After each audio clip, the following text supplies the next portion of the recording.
Welcome back, NEC fans, to the NEC Overtime Pod, where we're diving into day 2 of the NCAA Diversity and Inclusion social media campaign around leveling the playing field. We'll be exploring how we can create more equitable environments in college athletics with insights from 2 administrators from our NEC schools. Hi, my name is Gabriel Punzalan. I use he, him pronouns. My role here at Fairleigh Dickinson University is the Assistant Athletics Director for Student Athlete Support Services, Student Athlete Development, and I also serve as the Athletics Diversity and Inclusion Designee. Awesome. Hi, my name's Bridget. I use she, her pronouns. I work at Stonehill College. I am the Assistant Athletic Director for Compliance and oversee Student Athlete Advisory Committee as well as our Team Impact Fellowship. Awesome. And thank you so much for taking some time out of your day to be with us, celebrating the NCAA Diversity and Inclusion social media campaign, specifically on day 2. So why don't we jump into some questions? And I'm going to throw it right back out to Bridget. What are some ways that you're collaborating with SAAC to address some issues related to diversity, equity, and inclusion within your department? Yeah, I think this is a great question and one that I want to highlight a lot of. I'm new to Stonehill, so I started in January. So I am slowly taking over SAAC. And so what our real focus has been on is it being a space where people can feel their true self and feel like that they have a connection point and can really be who they are and who they're meant to be. So we start off each meeting with an icebreaker, but I have it be an icebreaker to learn more about someone, like on a deeper level. So where they're from, why do they like their home? Tell us some more things about their home and where they're from and how that shaped them. I think that really brings down the walls and the barriers that we sometimes put up without even knowing it. And then the second thing that I'm really trying to implement at SAAC this year, a lot of times when we're in these group settings, we talk about complaining, right? And just it being just a whole long saga of everything that the student athletes are going through. And I kept hearing them say, like, Bridget, I don't mean to complain. Bridget, I don't mean to complain. And I was like, why do they keep saying that? And I said, you know what? You're advocating. You're advocating for someone. You're advocating for something, whatever that means to you and why you're advocating for it, you're advocating for it. So we have actually now we have a 10-minute advocating circle at SAAC. And so if it's something that is going on within the whole athletic department, right? Something that they're all facing, we talk about it in that circle. And it's 10 minutes. And then if we want to talk offline about it, we do. And then if it's a team by team or kind of a little bit offline conversation, we talk about that then. So issues related to diversity, equity, and inclusion for sure come up in that. And so I've really tried to change that narrative and have it be an advocating circle. So getting that narrative right of, no, I'm a student athlete, I'm a leader, and I can advocate for something, I think is the start of all of this. So maybe it's advocating for more protein in the weight room or more, I don't know, body armor in the refrigerator, right? But if they can advocate and know how to advocate, they're going to advocate for more things, right? They're going to advocate for more female spots within the athletic department, or they're going to add for more people that look like them in a certain setting that they usually weren't at, right? So if I can change that wording to advocate instead of complain, I think the sky's the limit for us here at Stonehill. I mean, that's awesome. It's incredible. Like just the idea that in their brain, they're thinking, I'm complaining about something and it has this negative connotation. And what I'm trying to speak up for has this negative emotion and this feeling attached to it. And now you've flipped it completely and said, no, Yeah.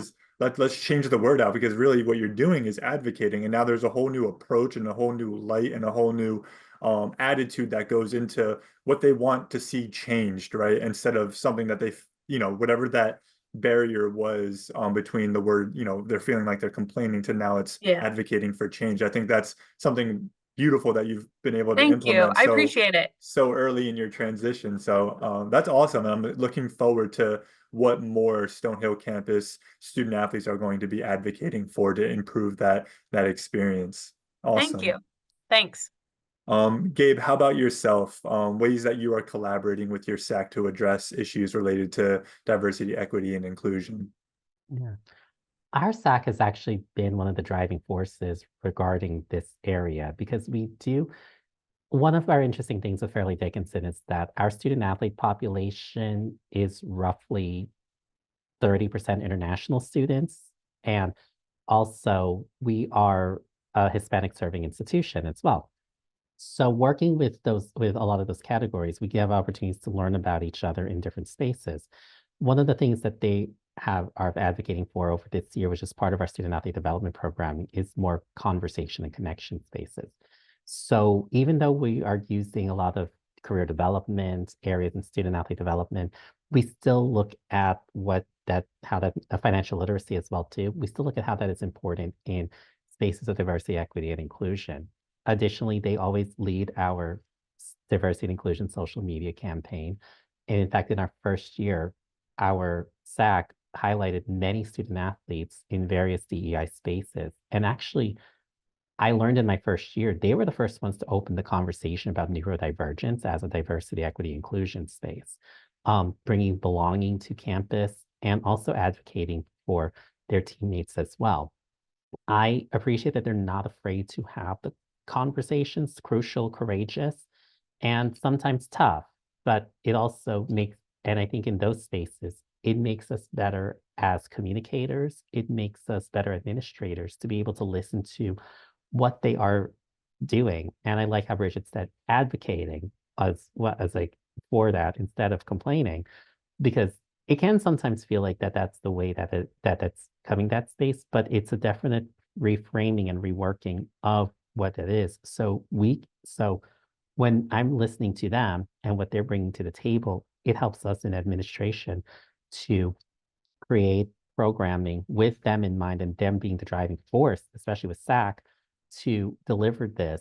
So when programming does come out, our student athletes are bought in because they realize it's being homegrown from their own representatives and leaders on our campus.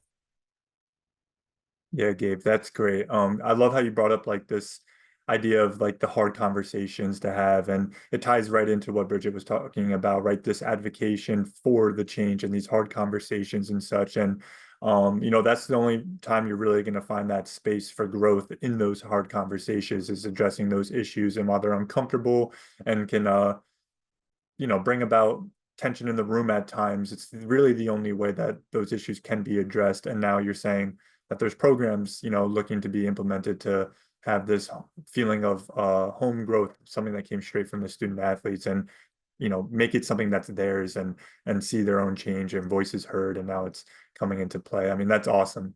All right, Bridget, how do you envision the role of SAAC in driving future diversity, equity, and inclusion initiatives on your campus? Yeah, I think they play one of the biggest roles, right? Us as administrators, we can try as hard as we can to put great programs in place and do all of this work. If we're not working with the student athletes and the student athletes aren't having the strongest voice in the room, then I think we're doing our job wrong. So I think this all comes from student athletes. I can be there as a supporter, I can be there as an advocator and an advisor, but my ideas are not cool anymore. I'm reminded of that every single day, right? And so how we can get what the student athletes need, right? I might think their needs are different, and hearing where there's a gap, I think is huge. This podcast is so timely because I just had a meeting with the director of intercultural affairs here at on campus. She is such a trailblazer. And so we are really trying to bridge the gap between athletics and the Office of Intercultural Affairs, OIA. And so she told me yesterday, she said, we have always wanted this partnership. We just needed someone to connect with. And so as an advisor, right, and as an administrator, I had tears in my eyes because I was like, this is awesome. And when we talk about the wraparound support for student athletes and holistic development, it's our campus partners that are going to help us the most, right? There are offices on our campus that do this work day in and day out and are so, so, so good at it. And so I envision SAAC bringing these partners in and having their expertise in the room while we're having these conversations. I think that'll be huge. So I think SAAC has the strongest voice in the room with our campus partners, and I'm so excited to see that flourish even more. That's awesome.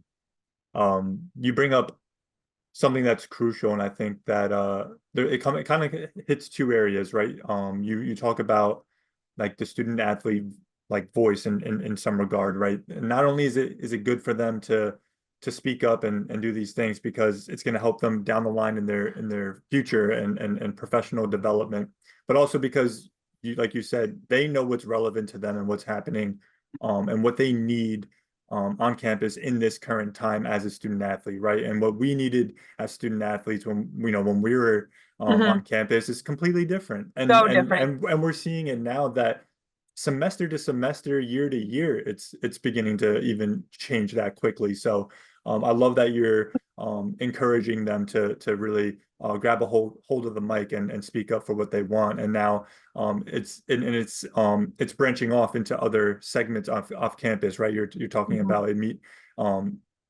connecting with other departments that are just going to unify and strengthen and become another resource to the student athlete experience. I love to hear that. Absolutely. And just one more Sure. note on that.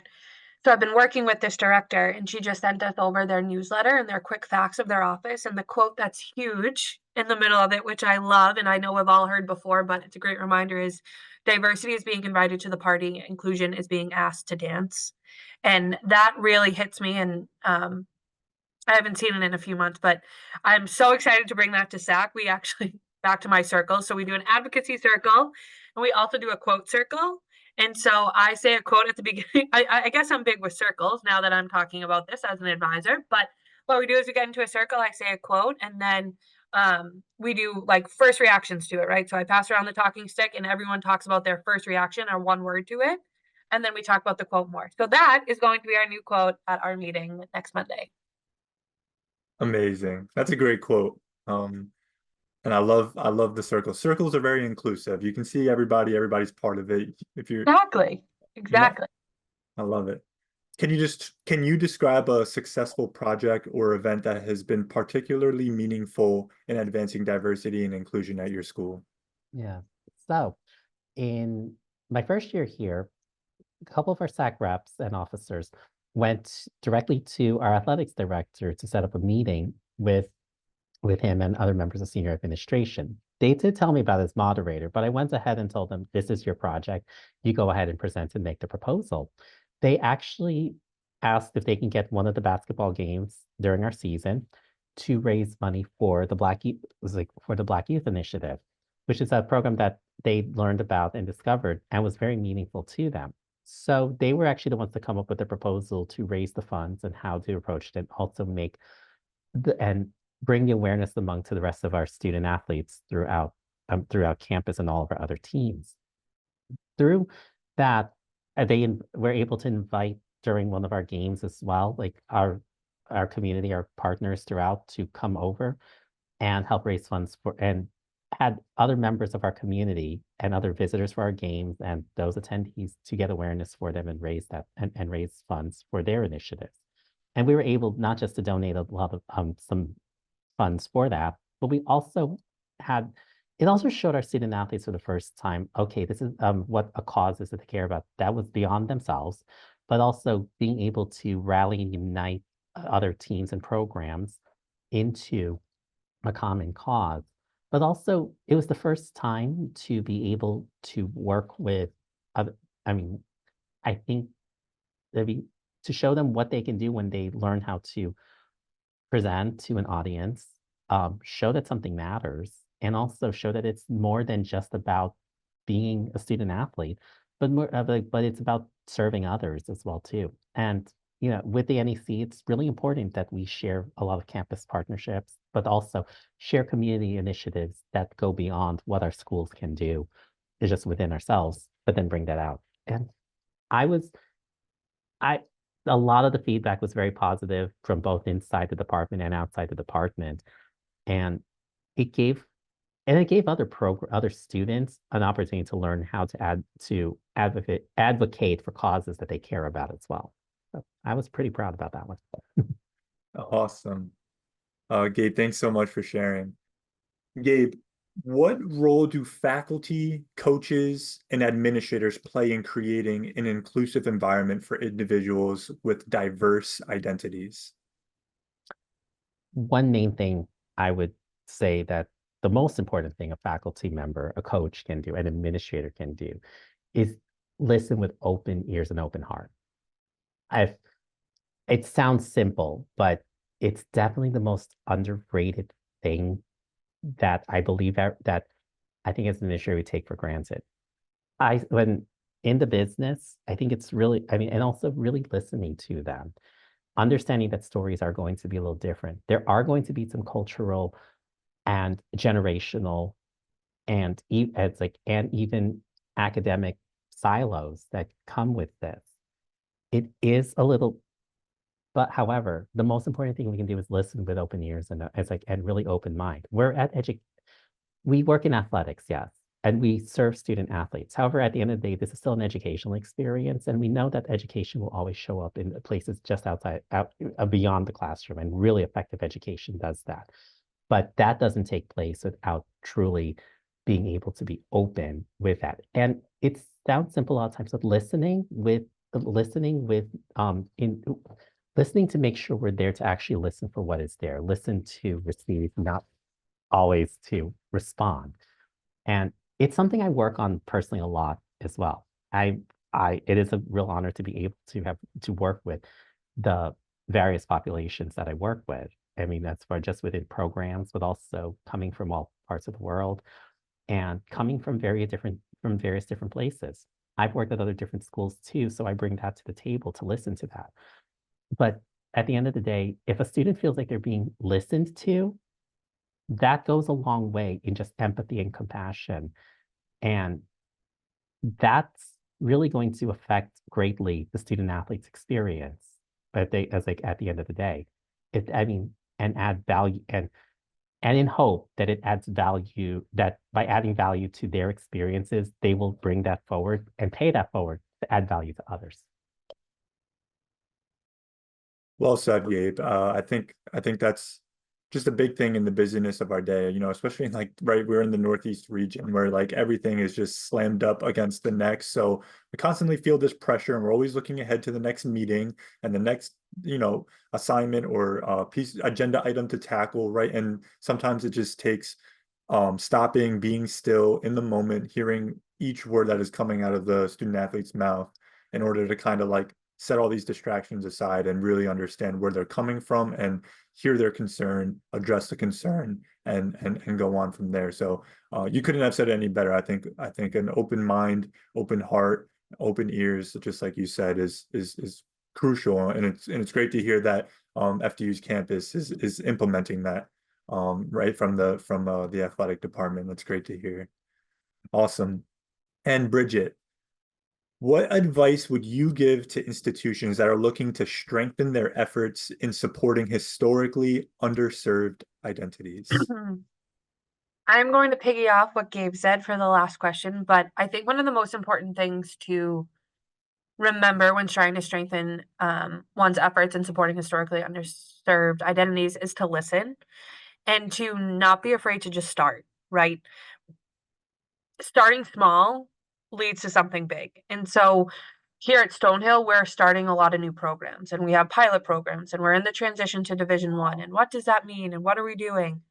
And it's sometimes really scary to just start something. And so my advice would be to just do it, to just start and to listen to the students and the student athletes that are in the room and what they need. One thing that I hate to see is just when we do programming just to check a box. Oh, this school did it, this school did it. Let's just check a box. Okay, yep, did that program. And I personally think that is so ineffective and it pains me to see because I think we're doing a disservice to the audience if we don't actually know their needs. So in turn, I would advise people to listen to the people that we're serving, student athletes and just regular students, not athletes. See what their needs are, what they need, and then go from there. I saw Gabe fist pumping. I can tell he was right with you on it, right? To just check off a box. And when something is, comes across that way, the student athletes are going to see right through it, right? They're going to see 100%. the lack of passion and the lack of the lack of details that would or should have been put into whatever it is that is happening on campus and for the student athletes, right? They see right through it.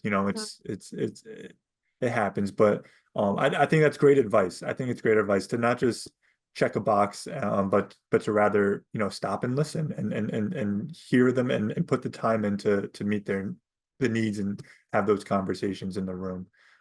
Gabe, from that reaction of the fist pumps, did you have anything to follow up off of what Bridget was saying regarding this question? Yeah, I actually gonna piggyback what Bridget said. Don't be afraid to start. But I think also don't be afraid to admit if something didn't go well. I think that and be open about what we've learned. I have at I think I've tried programming at other places where it's been a hit or miss. But I think that we're we're usually going to get another opportunity if with true intention we say, hey, we know this is this. And it is scary to get this wrong sometimes. I think I've been there quite a few times to say, like at other places where I've worked at other schools I've worked at in their diversity, equity, and inclusion teams in athletics, that it's like, yeah, it is a little bit scary to get it wrong. However, it isn't scary to be honest with our students. As you said, they know when something is just being there to check a box. They know if something is done without listening to them and what they need. They know when something has been done with lack of sincerity. However, but if we're honest with them and say, yeah, something didn't work, listen to us like what did not work and say this is what we've learned from it. And also additionally, like as we say too, like it did not be afraid to start. Also, we've all got great networks here at the NEC. We talk a lot about all of our programming and as like in our meetings. We also I'm able to also serve on other in other professional associations where we talk a lot about what do we do with our SAACs or what do we do with other other affinity groups on campus. We may not be able to always do those on our immediately to serve our student athletes. However, we have small pieces that we can learn from all of them to say, okay, this is something that's brought up. SAAC, other student athlete leaders, what have we got? What's something that looks like we can address with this, or what's something that can work? And as I said too, like if their input is there, if our student athletes' input is there at the creation stage, the buy-in's going to be there a lot more when they know that these are grown in. And even if they say, but I wasn't in on that, it gives them the opportunity to invite in to say, hey, if it's not exactly what you wanted, come into the room.